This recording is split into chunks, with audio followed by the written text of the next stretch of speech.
I don't know from where to begin. But basically, as I said, the spirit of entrepreneurship, when we speak about जब entrepreneurship की बात करते हैं हम लोग, देखिए दुनिया में बसने वाले हर जगह पर दो तरह के लोग होते हैं. With due respect to those who are not entrepreneurs, जो जॉब बैकग्राउंड से हैं, सर्विस कर रहे हैं, वो भी बहुत बड़े ड्यूटी अंजाम दे रहे हैं, बहुत बड़ा काम कर रहे हैं. लेकिन एंटरप्रेन्योर जो होता है वो एक अलग ब्रीड है, वो एक अलग नस्ल है, और वो हर दौर में उसकी he has been valued throughout history everywhere. देखिए एंटरप्रेन्योर क्या होता है कि वो क्या करता है, उसके पास एक एक्सपर्टीज होती है, आइडियाज होती है, और वो क्या करता है, जो रिसोर्सेज को उठाता है, ये मे बी नेचुरल रिसोर्सेज और ह्यूमन रिसोर्सेज, उसको उठाता है, फिर अपने एक्सपर्टीज, अपने इंटेलेक्ट से उसको वैल्यू ऐड करता है, और उस वैल्यू एडिशन के प्रोसेस में सारी मुल्क की इकोनॉमी फिर उभरती है. अगर मैं एक इंजीनियर हूँ, मैं मशीन मैन्युफैक्चरर हूँ, मैं अगर 50 रुपए का लोहा उठाता हूँ, उसको डिज़ाइन करता हूँ, इंजीनियरिंग करता हूँ, करके उसको जब मशीन बनाता हूँ, उसको 50 से 500 रुपए तक जाता है. उसके अंदर सारे लोग का भला होता है. उसमें डिजाइनर्स आते हैं, उसमें लेबर्स आते हैं, उसमें सप्लायर्स हैं, उसमें this just a small example and it applies to all entrepreneurs. तो ये जो है ना, ये entrepreneur they are the wealth creators. In fact असल जो वेल्थ जनरेट करते हैं, उसके बाद फिर वो पॉलिटिशियंस वो चुन के आते हैं और वो फैसला करते हैं हमारी क्रिएटिव वेल्थ कहाँ खर्च करना, बजट बनाना, बड़े बड़े काम, उनको अप्रिसिएशन मिलता है जो वेल्थ क्रिएट करता है. तो बेसिकली हमको जो है, हमारा जो ड्यूटी है एज मुस्लिम्स ऑल्सो, हमारी बहुत बड़ी जिम्मेदारी है. देखिए हमने क्या किया है, आज हम रोना गा रहे हैं. मतलब ये जब ये डिपार्टमेंट मेरे जिम्मे आया था एंटरप्रेन्योरशिप के लिए, I have to do something for the economic upliftment of community, तो उसके पहले 4 years बिफोर एक जहन में था कि हिंदुस्तान के अंदर जो द पीपल इन पॉलिटिक्स, जो पावर में है, वो मुसलमानों को कॉर्नर करना चाह रहे हैं, मईशत में इकोनॉमिकली हमको ऊपर नहीं आने देना चाह रहे हैं. एक बैक ऑफ द माइंड ये चीज़ें पनप रही थी. लेकिन यकीन जानिए, जब I am travelling through out India, लोगों से मिल रहा हूँ, छोटे बिजनेसमैन, बड़े, उनके चैलेंजेस क्या हैं, यकीन जानिए there is no external factor, सिर्फ इंटरनल थॉट प्रोसेस का मसला है. ये जो सोचते हैं ना, बिजनेस को ग्रो करने के लिए कोई तो भी कुव्वत है जो हमको किनारे ढकेल रही है, we are being pushed to the wall. बिल्कुल भी नहीं. हमारे थॉट का, हम बिजनेस को जो है, जो कारोबार कर रहे हैं, we are so self centric कि मैं बिजनेस को, अक्सर में बड़े बड़े प्रोग्राम इवेंट्स होते हैं जहां बिजनेस की स्केल अप की बात होती है, when asked them what are the challenges you are facing in your growth, सबसे बड़ा चैलेंज क्या है, अक्सर लोग, कोई पैसा कहता है, कोई सिस्टम्स है, कोई मार्केटिंग, अलग अलग तरह so many number of issues. लेकिन असल मुद्दा जो है ना, जो मैंने ऑब्जर्व किया, जो लोग समझ नहीं पाते, जो बड़ा बिजनेस कर लेते बहुत बड़ा नहीं कर पाते हैं. द मेन रीजन इज, मैं मेरा बिजनेस इसलिए कर रहा हूँ कि मेरी जरूरियात की तकमील हो जाए. मैंने अपना टारगेट बहुत छोटा सेट किया हुआ है, मैंने कोई ना कोई फाइनेंशियल गोल सेट किया हुआ है कि मैं बिजनेस इसलिए कर रहा हूँ कि मेरे पास अच्छा सा घर हो जाए, गाड़ी हो जाए, कुछ एसेट्स हो जाए, या मेरा फ्यूचर सिक्योर हो जाए. That's all. The day I achieve that, I hit the ceiling. I can't go beyond that. There is nothing to drive me beyond that. मैं सोसाइटी के बारे में सोचता नहीं. ये असल जो माइंडसेट जो है ना, एक तरफ तो ये है कि मेरी बहुत बड़ी सोच नहीं है. अच्छा, दूसरी तरफ जो हमको दीन से भी हमको समझाया गया है, मतलब हमारे जुमा के खुतबों में, किताबों में, लिटरेचर में, एक आइडियल मुस्लिम कौन है, जो भूखा हो, गरीब हो, ताकतकशी हो. अल्लाह के रसूल की सीरत हमारे पास आती है कि कई के घर दिन चूल्हे नहीं जलते थे. तो वो जो माइंडसेट बना दिया गया, मुसलमान मतलब गरीब का लाश, ज़्यादा पैसा रहेगा तो आखिरत में क्या हिस्सा. ये खतरनाक सोच ने हमको पूरा ढकेल दिया है, और पूरे हिंदुस्तान में हम कुछ देने वाली कौम नहीं. We are at the receiving end. यहाँ के लोग, अभी जस्ट हम गुजरे हैं, जो एनआरसी सीए का एक मुद्दा था, हमको एक बोझ तस्लीम कर लिया जा रहा था ना, यार मुसलमान जो है ना, इनको ये देश से भगाओ, पूरा देश हमारा है, वी आर अ लाइबिलिटी. और यहाँ के लोग भी इसमें, उनका जो हमारे एंटी जो है, हमारे खिलाफ भड़का रहे हैं, we are giving them the tools, उनको हम जरिया फराहम कर रहे हैं कि एक बोझ बनकर, हम कुछ कंट्रीब्यूट नहीं कर रहे इस मुल्क को. आज इस मुल्क में हमने क्या दिया है, हमने, हमारे बाप दादा ने बहुत कुछ दिया है. उनकी दुहाई देके हमारे बाप दादा ने कुर्बानी दी, आज़ादी की लड़ाई लड़ी, बहुत सारा. तो बाप दादा की उनकी दुहाई देकर हम कब तक जिएंगे भाई. आज तुम किस तरह फायदेमंद हो, how are you beneficial for me today, that's what our countryman ask us, and we हम कुछ नहीं कर पाते, हम अपने अंदर है, अपनी कौम, अपने मुसलमान, वो मुद्दे के लिए हमको रिजर्वेशन मिल जाए, we should get something from. जो बड़ी बड़ी मुहिम उठती तो भी क्या है, कौम के लिए हमको जो रिसोर्सेज पर हमारा कुछ हक बढ़ जाए बस। लेकिन हम लेने वाली कौम बने, मतलब लेने वाले नहीं, शेर की तरह शिकार करें, हम भी खाएं, दूसरों को भी खिलाएं ना। एक एंटरप्रेन्योर क्या करता है, वो यहाँ की रिसोर्स वैल्यू ऐड करता है, इंडस्ट्री बनाता है, एम्प्लॉयमेंट क्रिएट करता है, जीडीपी में करता है, खुद बेनिफिट होता है, दूसरों को भी बेनिफिट देता है। ये सोच जो है ना, इसमें कोई रुकावट नहीं, यकीन जानिए कोई रुकावट नहीं, सिर्फ सोच की। और जब नींद की बात करते हैं ना, अक्सर जब मैं पूछ रहा हूँ, डिस्कस करता हूँ, अपना बिजनेस ग्रो नहीं करते हैं, 1 to 1 जब डिस्कशन किया ना, लिटरली ये होता है कि असल में ऐसा है ना कि हमारी ज़रूरियात पूरी हो गई, बाल बच्चे की तालीम में मसला हल हो गया, बीट जाएंगे, शादी हो गई, और कुछ प्रॉपर्टी भी है, किराया भी आ रहा है, अल्हम्दुलिल्लाह। अभी अल्हम्दुलिल्लाह जब बोलते हैं इतना गुस्सा आता है कि मैंने इतना खुद का रसूल, आपका मसला हल हो गया, इंसानियत का बाकी अभी मसला ना। अभी तो आपके पास अगर 10 चूल्हे जल रहे हैं, आपका 100 चूल्हे जला सकते थे, क्यों नहीं जला रहे? लोग क्या डरते हैं कि खुदा का आखिरत में अल्लाह ताला पूछ बैठा कि तुम्हारी जरूरत पूरी हो गई, फिर भी दुनिया के पीछे क्यों भाग रहे थे, क्या जवाब देंगे? और वो दीनदारी का जो रहता है ना, जबकि हम आए इंसानियत के भलाई के लिए, खैर उम्मत है ना, सिर्फ मुसलमान के लिए, अपने कम्युनिटी के लिए, पूरी इंसानियत के लिए भलाई है, खैर उम्मत है। लोग हमको अपने एसेट समझें। आज हमारे मेरी फैक्ट्री में अगर 100 चूल्हे जल रहे हैं मेरे जरिए, 1000 क्यों नहीं? अल्लाह ताला वो पूछेगा, छोड़ेगा नहीं। वो सोच जो है ना, जो जहन में वुसअत, जो बड़ा विजन देती है आपको। अच्छा, आजकल मैनेजमेंट भी वही सिखाया जाता है ना, अगर आपको बड़े काम करना है, किसी बड़ी कंपनी, जो फॉर्च्यून 500 कंपनीज आप देख लीजिए, किसी का गूगल करिए विजन स्टेटमेंट में, किसी का नहीं to make money. Money of course bottom line है, लेकिन पैसा जो है ना, वो आप एक लेवल के बाद ड्राइव नहीं कर पाएगा। आप बड़ा काम तो कर लेंगे, बहुत बड़ा काम नहीं कर पाएंगे। अगर जुकरबर्ग अपने कैरियर के स्टार्ट में कोई भी मॉनेटरी गोल सेट किया होता, वो कब तक अचीव हो गया होता, वो आगे कैसे बढ़ता। लेकिन एक सोशल नीड पे एड्रेस किया था ना, to connect people, Walt Disney to entertain people. आप टाटा को देख लीजिए, तो जो लोग जुड़े हुए हैं, हैव अ सेल्फ एस्टीम। और जितनी बड़ी बड़ी कंपनीज उठा लीजिए, किसी के स्टेटमेंट में ये नहीं है कि टू मेक मनी। और जिसने वो मनी का स्टेटमेंट है, एक लेवल आके ब्रेक लग गया उसको। तो हमको भी बड़ा काम करना है, हम खैर उम्मत हैं, हम इंसानियत के भलाई के लिए बर्पा किए गए हैं। तो हम क्या समझते हैं, भलाई का मतलब कुछ दान धर्म दे देना, कुछ दीन की बात बता देना, कुछ सोशल जस्टिस या इंसाफ की, इस्लाम की, कुरान समझाना, दैट्स ऑल। ऐसा नहीं है। उनके जब तक मसाइल को हल न करें, उसके बाद उसको, तब उसको सारी अच्छी बातें अच्छी लगती हैं। पूरा कुरान उठा के देख लीजिए ना, कोई नबी ऐसा नहीं गुजरा है कि जिसने सिर्फ और सिर्फ ये काम किया है कि बंदों को खुदा से कनेक्ट किया है। नहीं, उस वक्त के जो बर्निंग इशू तो उसके एड्रेस किया है। उस वक्त किसी से कोई बड़ी नबी ने कभी डंडी मत मारो, कौम लूट के वो गलतियां मत करो, और जितने भी सोशल इश्यूज को एड्रेस किए बगैर, अल्लाह के रसूल सल्लल्लाहु अलैहि वसल्लम में देखिए ना, जब नबूवत आती है और जब गारे हरा से पलटते हैं और कहते हैं माँ खदीजा रज़ियल्लाहु तआला अन्हा से ज़मीरुनी ज़मीरुनी मुझे उड़ा, उस वक्त आयशा खदीजा रज़ियल्लाहु तआला अन्हा किन अल्फाज से उन्हें तसल्ली देती हैं? वो उनके सोशल वर्क के सारे काम गिनाती हैं। आप जो यतीमों का ख्याल रखते हैं, आप विधवाओं की मदद करते हैं, आप सारे सोशल वर्क गिनाने के बाद कहती हैं अल्लाह ताला को जाने नहीं करेगा। और हम चाहें कि जो अल्लाह की सुन्नत है कि रसूल के लिए भी उसका एक्सेप्शन नहीं है कि वहाँ के मसाइल को हल किए बगैर भी वो दीन का जो ग्राउंड तैयार करने के बाद फिर दीन की बात समझाएं। अल्लाह के रसूल सल्लल्लाहु अलैहि वसल्लम जब अपने कबीले वालों को जमा किया, पहले दावत दी, खाने की दावत दी, फिर डिस्कस नहीं कर पाया वो, नहीं कुछ लोगों ने बात डिस्कस, 3 बार तब खिला पिला के तब जाके इस्लाम समझाया। तो मामला ये है कि हम चाहते हैं कि यहाँ के लोकल इश्यूज को, इनके मसाइल को हम हल किए बगैर अपनी हक की लड़ाई लड़ते रहें, उनको हक देने के लिए बात ही ना करें। तो इट इज़ एंटी, मतलब इस्लाम के स्पिरिट के खिलाफ है। और एंटरप्रेन्योरशिप जो है ना, एक बहुत बड़ा आज की तारीख में देखिए, एंटरप्रेन्योर की हमेशा हर दौर में इज्जत रही है। इवन आज हम जो काम कर रहे हैं, ये बात हमको लगता है कि जब हमको लग रहा था, अब तो नहीं, अब क्लियर हो गया अल्हम्दुलिल्लाह, हमको लग रहा था कि हम जब एंटरप्रेन्योरशिप की बात करेंगे, मुस्लिम बिजनेसमैन को आगे बढ़ाने की बात करेंगे, तो गवर्नमेंट जो है हमारी आइडियोलॉजी के खिलाफ उनको सपोर्ट नहीं करेगी। लेकिन यकीन जानिए, गवर्नमेंट की कम से कम 50 मिनिस्ट्रीज हैं, दे वांट यू टू, आपको बिजनेस में आगे बढ़ना है। तो MSME है, DIC है, DGFT है, इतनी लंबी लिस्ट ऑफ मिनिस्ट्रीज है महाराष्ट्र स्टेट, हर गवर्नमेंट चाहती है आप इंडस्ट्री में आगे बढ़ो। अच्छा, गैप था, मुसलमान समझ रहे थे यार गवर्नमेंट हमारे एंटी, हमारे आइडियोलॉजी के खिलाफ सपोर्ट नहीं करेगी। अच्छा, वो समझ रहे थे मुसलमानों को बिजनेस में गैप था। लेकिन जब हमने प्रोग्राम किया हमारे स्टेज पे जो गवर्नमेंट ऑफिसर्स आके बैठते थे वो अपने डायरेक्ट इंटरेक्शन देते थे।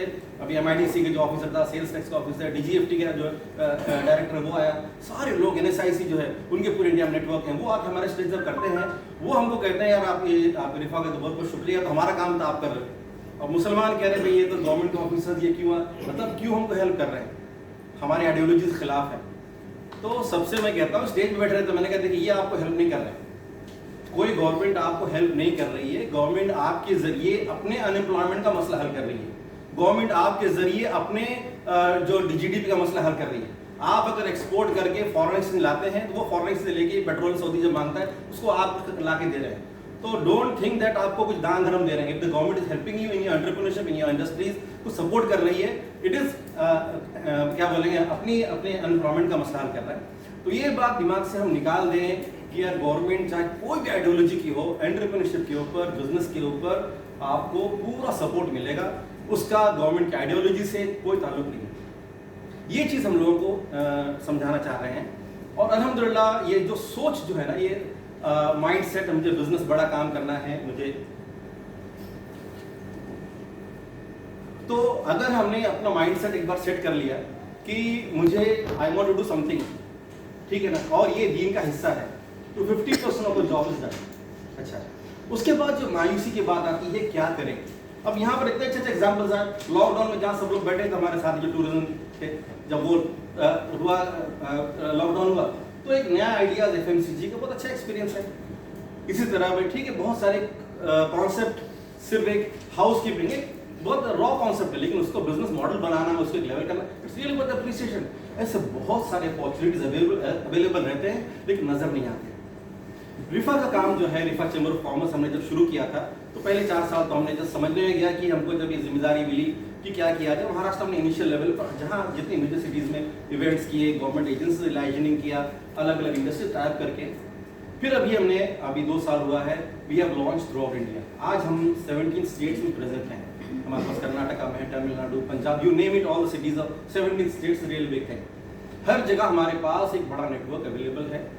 हमारे पास जहाँ ये एक वर्टिकल्स ये है कि स्टेट्स में अवेलेबल है, उसी तरह बिजनेसमैन को जरूरियात पड़ती हैं, जो रिक्वायरमेंट्स हैं, वी हैव क्रिएटेड 10 डिपार्टमेंट्स। हर डिपार्टमेंट कमिटी हेड है और उसके पास एक कमिटी है जो बिजनेसमैन की जो रिक्वायरमेंट्स हैं उसको एड्रेस करती हैं।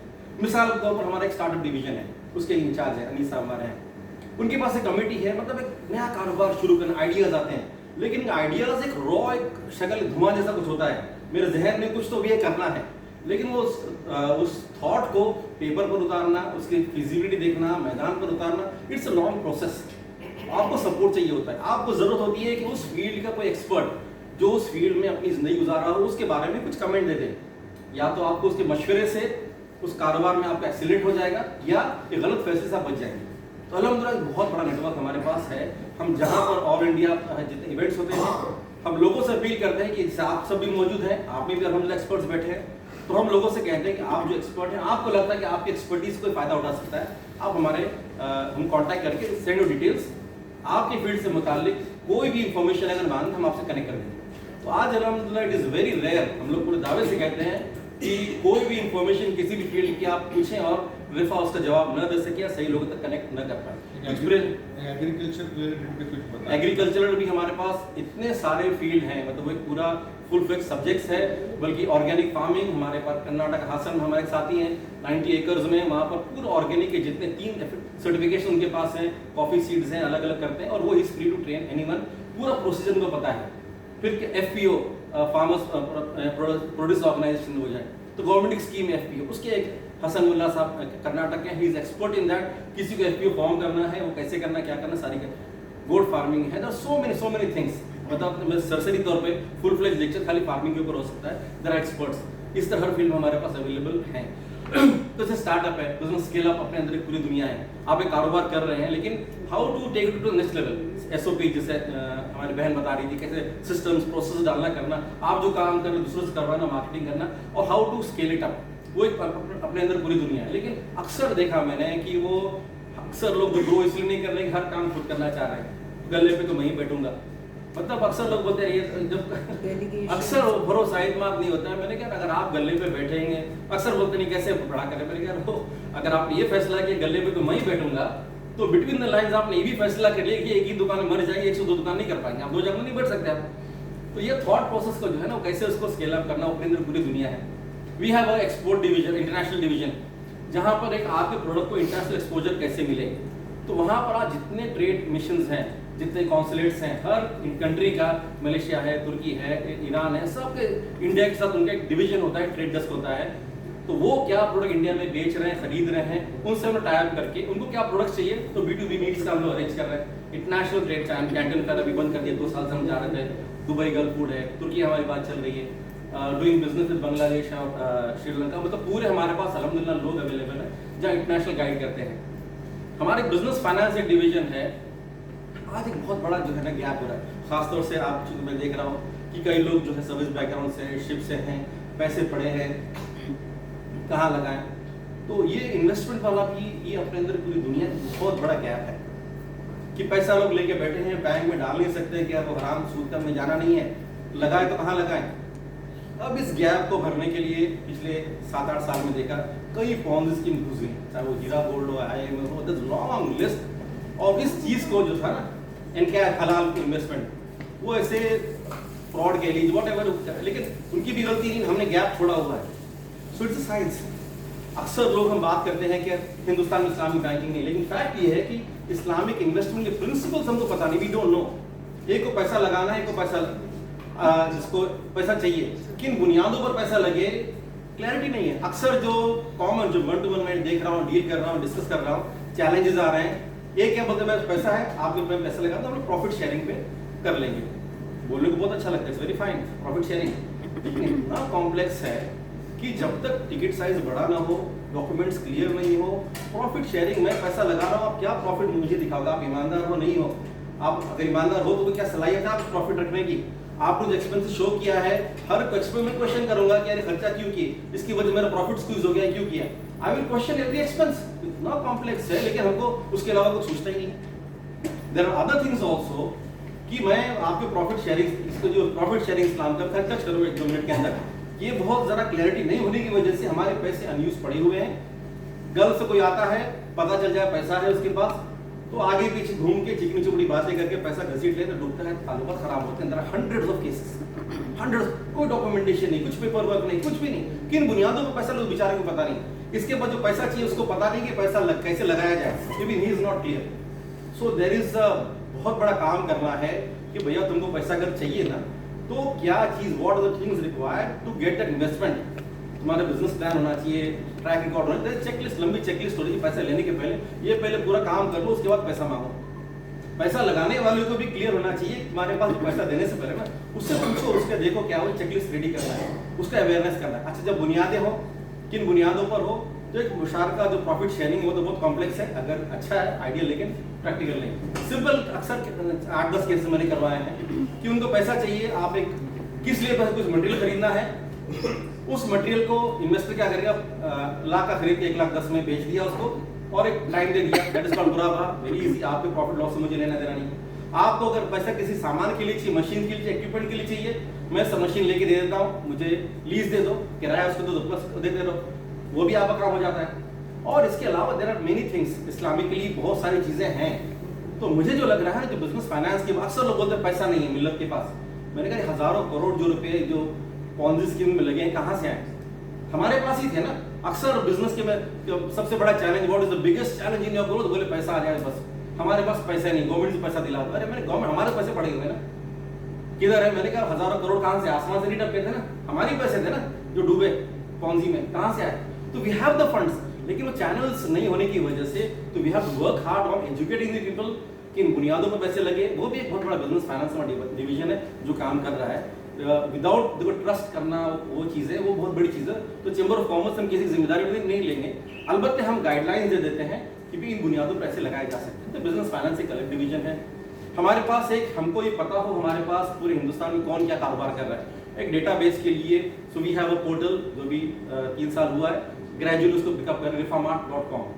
जिस online lines of trade India है, इंडिया मार्ट है, तो rifamartt.com हमारे पास एक B2B पोर्टल है, आप सबसे रिक्वेस्ट है कि आप जाके एटलीस्ट फ्री लिस्टिंग अपने प्रोडक्ट्स की उस पर कर दीजिए ताकि लोगों को एक्सेस मिल जाए। rifamart.com हमारा पोर्टल है। उस तरह लॉकडाउन में जॉब्स लोग के वो ज़ाया हो गए थे, तो एक हमने जॉब पोर्टल भी rifajobs.com एक पोर्टल ऑनलाइन हम लॉन्च किया है। इस तरह हमारे मुख्तलिफ हमारे जो बिजनेस क्लस्टर्स गवर्नमेंट के हैं, गवर्नमेंट की स्कीम है कि एक तरह का कारोबार करने वाले लोग जो है उनको कोई फैसिलिटीज चाहिए, CFC कहते हैं, कॉमन फैसिलिटी सेंटर, उसके लिए गवर्नमेंट 90% अगर परसेंट देती है, 10% आप लोग मिलकर जमा करना होता है। तो अगर 10 करोड़ का प्रोजेक्ट आप सब मिलके अगर 1 करोड़ कर ले, बाकी 9 करोड़ गवर्नमेंट देती है। And it is so simple, मतलब ठीक है, उसके एक्सपर्ट्स हमारे पास अवेलेबल हैं, उस पर कई लोग हैं मिनिस्ट्री लेवल तक टच, और वो अपने सर्विस देने के लिए तैयार हैं। ऐसे लोग हमसे कनेक्टेड हैं जो 40 के प्रोजेक्ट कर चुके हैं, नियरली 300 करोड़ के ऊपर प्रोजेक्ट कर चुके हैं, और पाइपलाइन 25 प्रोजेक्ट हैं। एक शहरियाज पटेल हमारे कर्नाटक के हैं साथ में, तो उनका हमने वेबिनार्स रखा है। तो इस तरह बहुत सारे लोग जो है ना बिजनेस क्लस्टर्स का वो पूरे हिंदुस्तान में, आप यकीन नहीं जानेंगे, आज मैं ट्रैवल कर रहा हूँ, हर जगह पर असल प्रोडक्ट तैयार करने वाले हम हैं। आप यहाँ देख लीजिए, भिवंडी में सारा कपड़ा हम तैयार करते हैं, पूरा खून पसीना हम करते हैं, लेकिन मिलता कितना है? Just for survival. बीच में मारवाड़ी आपको होता कितना जिंदा जिंदा रहे। उसी तरह अच्छा वो उठाता है, वो बेचता है सूरत में, सूरत का सारा काम कलरिंग का ग्रे माल यहाँ तैयार है, वहाँ सब मुसलमान करता है, वहाँ का मारवाड़ी उठा के बेचता है कलकत्ता में। कलकत्ता में सिलाई होती है सब, वो वहाँ वो भी हर जगह मुसलमान करते हैं। बीच में खाली जो हैंड्स चेंज होते हैं ना, वो पूरे जो है क्रीम वो ले जाते हैं, और सारे हम लोग कुछ नहीं मिल पाता है। अभी लास्ट मंथ आया वो दिन, वहाँ पर क्या था, आजमगढ़ में मुबारकपुर में एक जगह है, पूरे मतलब हजारों की तादाद में लोग, सिर्फ वो मेरे बेस्ट क्वालिटी बनारसी साड़ी बनती है वहाँ पर, लेकिन उन बेचारों को पूरा दिन काम करे, दिन का 250-300 नहीं मिल पाता है। खुद के अंदर पावरलूम हैंडलूम है, बीच में मारवाड़ी आते हैं, वहाँ से आजमगढ़ से बनारस तक लेके नहीं जा पाते हैं, उधर तक कौन लेके जाए, कुछ भी नहीं, पूरा उतना ही मिलता है, बीच में पूरा कर लेते हैं। I was in Bellary, Karnataka में एक जगह है जहाँ करीब 2500 मुस्लिम टेलर्स हैं, बेस्ट क्वालिटी जीन्स मैन्युफैक्चर करते हैं, लेकिन उनको जीन्स के पीछे वो 400-500 मिल जाता है, पूरा पैक करके वहाँ से मिडिल मैन में लेबल लगता है, सीधा एक्सपोर्ट होता है जाए, लेकिन कुछ भी नहीं मिलता। एंड दिस केस आप कहीं अलीगढ़ में चले जाओ, ताला इंडस्ट्री है, यू नेम इट। लखनऊ में गया था मैं, वहाँ पर मैं देखा था लिटरली जो लखनऊ की चिकन का जो आर्ट होता है, वो एक इसके पीछे 150-200 से मिल जाता है। हम लोग आँख खराब हो जाती है, मेडिकल उन लोग को करना है, मतलब अपना आँख खराब कर कर काम करते हैं, लेकिन वो अच्छे रेट्स में बिक रहे हैं, लेकिन लोअर लेवल पर हर जगह हम लोग काम कर रहे हैं। तो वो माल अच्छा, यहाँ तक उनकी सोच इतनी विचारों की, उसके ऊपर सोच ही नहीं पाते। मैंने मुबारकपुर में मैंने पूछा कि आप लोग ये बेचते क्यों नहीं, आप यहाँ से बनारस से, मतलब उनको सोच भी नहीं, खाने का बस शाम तक इतना पैसा मिल जाए अपना खा ले, बस जाके बेचना करना, पैसे ब्लॉक करना, कुछ भी नहीं। तो मामला ये है कि अच्छा कोई बीच में गैप्स कुछ भी नहीं, सिर्फ हम लोग बीच में एक नेटवर्किंग चाहिए, थोड़ा सा फंड अच्छे से मैनेज चाहिए, और बहुत अच्छे से हम लोग पूरे हिंदुस्तान में नक्शा बदल सकते हैं। तो बहरहाल ये हम लोग जो ये नेटवर्किंग काम कर रहे हैं, तो मुख्तलिफ डिपार्टमेंट्स हमारे इसमें एक्टिव हैं। सोल ऑब्जेक्टिव रिफा का ये है कि पूरे हिंदुस्तान से बल्कि इंटरनेशनली भी कनेक्ट करके हम इस मुल्क में एक इज्जत से रहें, यहाँ की मुल्क की GDP में एक अहम रोल प्ले करें, और यहाँ के लोग जो है ना ये हमको अपना एसेट समझें। ये न हो कल हमको जब ये कहा जाए कि भाई इनको भगाओ, तो यहाँ के लोग बोले कि यार मुसलमान चले जाएंगे, इस मुल्क का क्या होगा। अगर हमारे पास हजारों इंडस्ट्रीज है, हजारों वर्कर काम कर रहे हैं, ठीक है ना, तो अगर हमको भगाया जा रहा है तो हजारों वर्कर हमारे इस खड़े हो जाएंगे, भाई नहीं कंपनी इंडस्ट्री रहना चाहिए।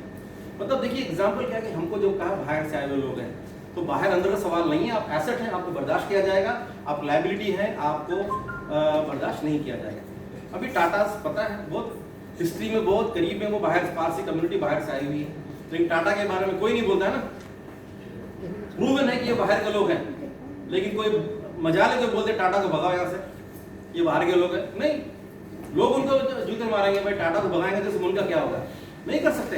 वो रोल हमारा होना चाहिए।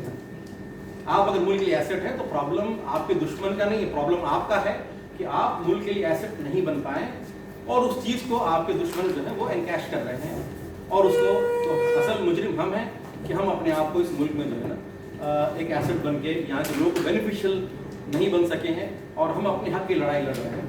हक की लड़ाई लड़ना छोड़ दो, अपनी जिम्मेदारियों, अगर आप अपनी जिम्मेदारी का एहसास करके अपनी जिम्मेदारी पूरी करेंगे, लोगों का हक दिलाएंगे, तो आपको हक की लड़ाई नहीं लड़नी पड़ेगी। बहरहाल ये चंद बातें थी इस इकोनॉमिक मैशत के ताल्लुक से जो इस मुल्क में हमको मुसलमान को बहैसियत और ख़ास तौर से एंटरप्रेन्योर्स हैं उनको अपने बिजनेस स्केल अप करना है, जो नहीं है बहरहाल एक सोच एक स्पिरिट लेके कि हम इस मुल्क में कैसे एक नुमाया तब्दीली पैदा करें। ये चंद बातें थी। अल्लाह ताला से दुआ है कि इसमें खैर का जो पहलू है उसमें फ़ायदेमंद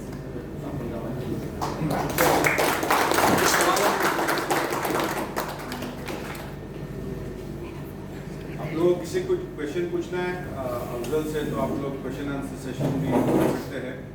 इसके अलावा ये जो आज का जो